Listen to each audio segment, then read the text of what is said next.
Thousands of girls here in America are forced into a network that preys on their innocence. We break down the disturbing issue of child sex trafficking. I'm Angela Ray. Let's get started.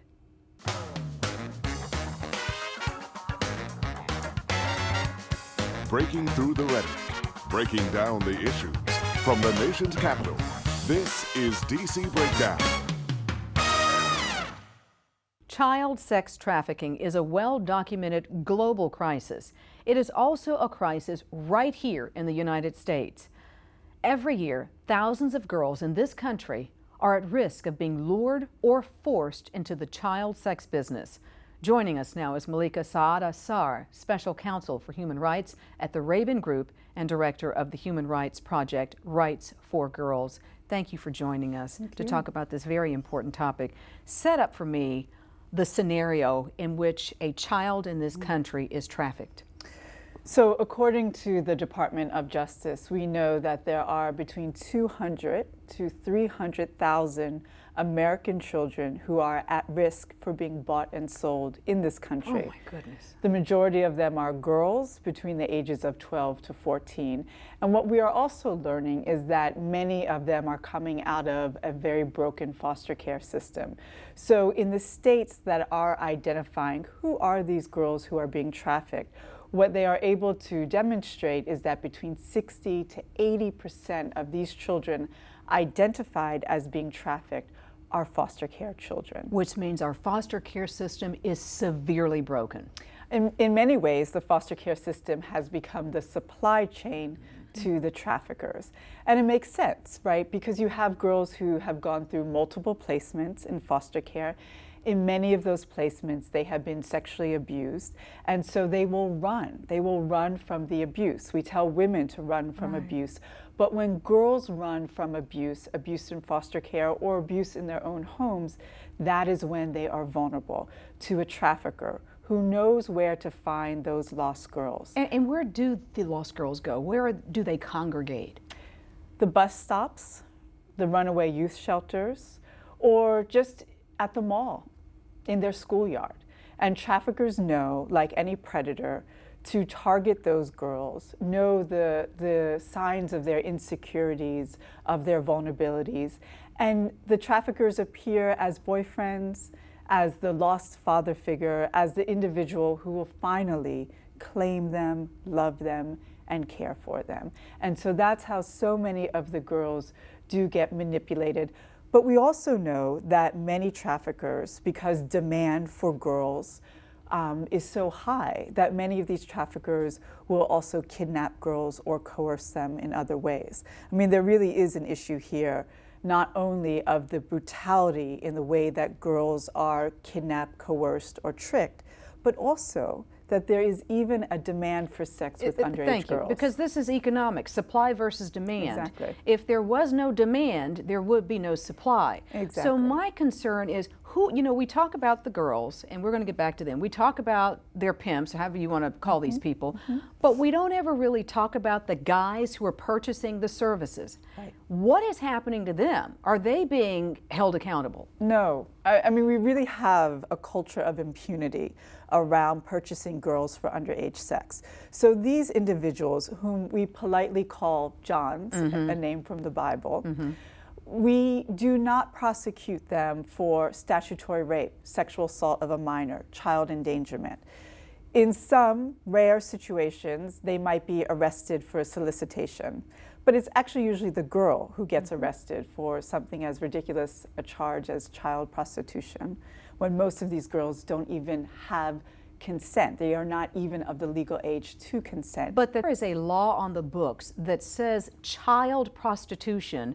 That is just, doesn't that sound wrong to anyone's ears? It's a child. Exactly. So why is this person being victimized? It's a child. They are a victim. Exactly. You are victimizing them by putting them in the legal So the problem here is that we continue to look at this issue in the context of prostitution and vice. This is not about prostitution and vice. This is not about boys acting out like boys. That's right. This is about child rape.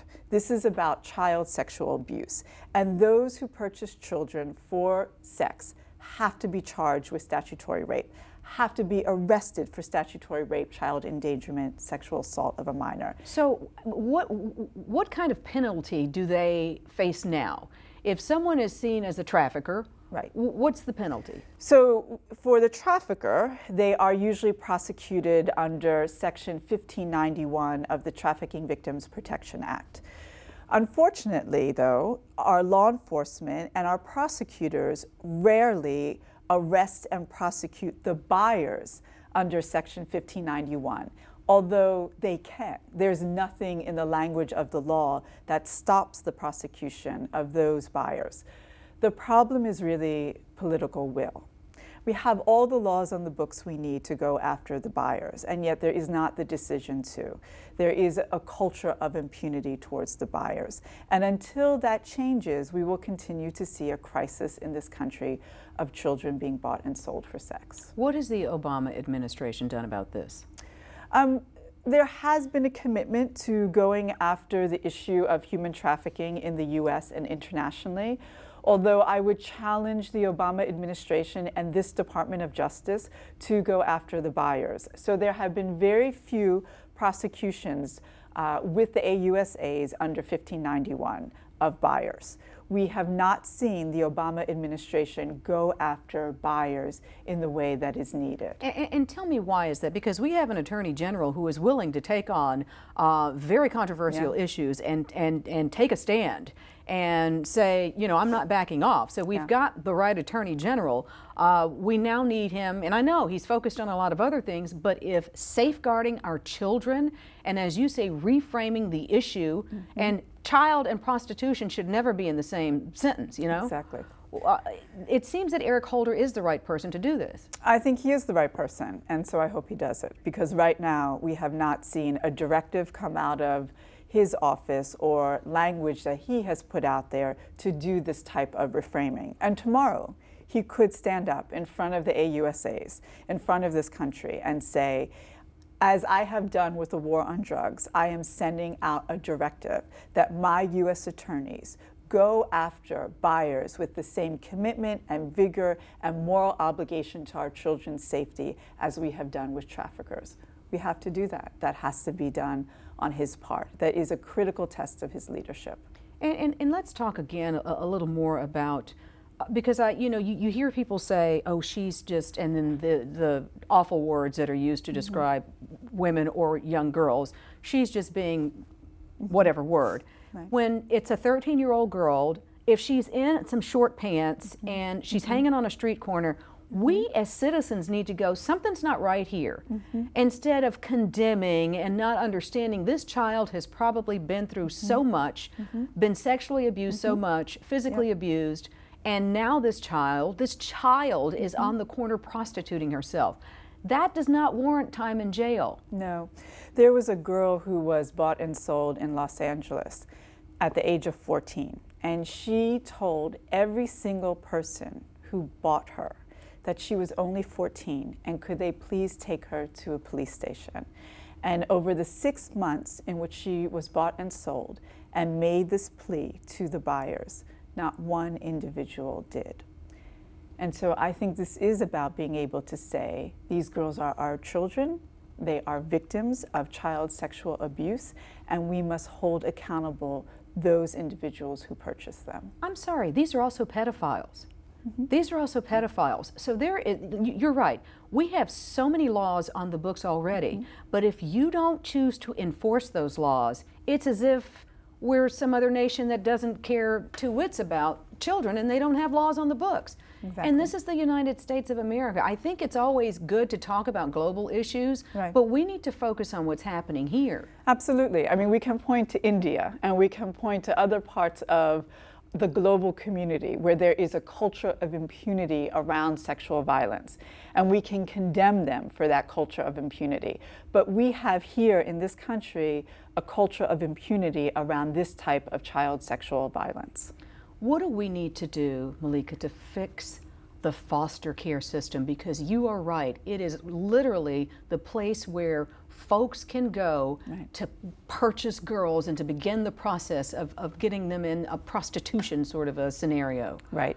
So a couple things. One is that we need to be able to have prevention, right? So we need all of the funding that goes into foster care must also go into stabilizing our families so that there are crisis interventions, therapeutic care, trauma-informed care for our families who are suffering, so children don't have to be displaced into the foster care system. So key is prevention. The other piece is that you can't put a girl or any child into multiple placements. And so there has to be the investment in the type of foster care families that we select to be able to keep our children in one placement. And let me say this, because I've gone through the training to be a foster parent, okay? It is some in-depth stuff, and it is, I'm glad that it is. So I'm always confused when I hear about all these awful foster parents, because I've been around excellent foster parents. You know, I've been through the training, and I don't know, how do they get through the system? Well, I think there are always going to be gaps and structural problems in any type of system, right? But there's another piece here, which is that we have to recognize that sexual violence happens in all homes. It happens in all communities. And so, of course, sexual violence will happen in foster care homes. And it doesn't mean that it's the foster care parent. It could be the child in the foster care home. It could be a cousin, an uncle who visits. So how do we make sure that when children are hurt, they feel comfortable disclosing? A lot of times, these kids in foster care will not disclose because they are afraid. They will fear being put into a group home, or they fear that they will not be believed, or they will be punished for the disclosure. And if they are punished for the disclosure, does that mean that they will be taken away from the home and the sibling, their sibling, remains? So I think that those kinds of issues and tensions that exist around all issues of sexual abuse in our homes have to be talked about within the context of foster care.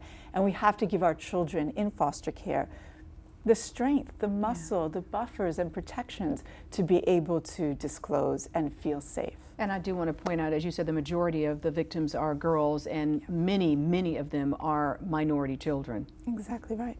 Malika, Saar, thank you so much. Special Counsel for Human Rights at the Raven Group. We really appreciate the work you're doing. Keep it up. Thank you. Okay, we'll be right back.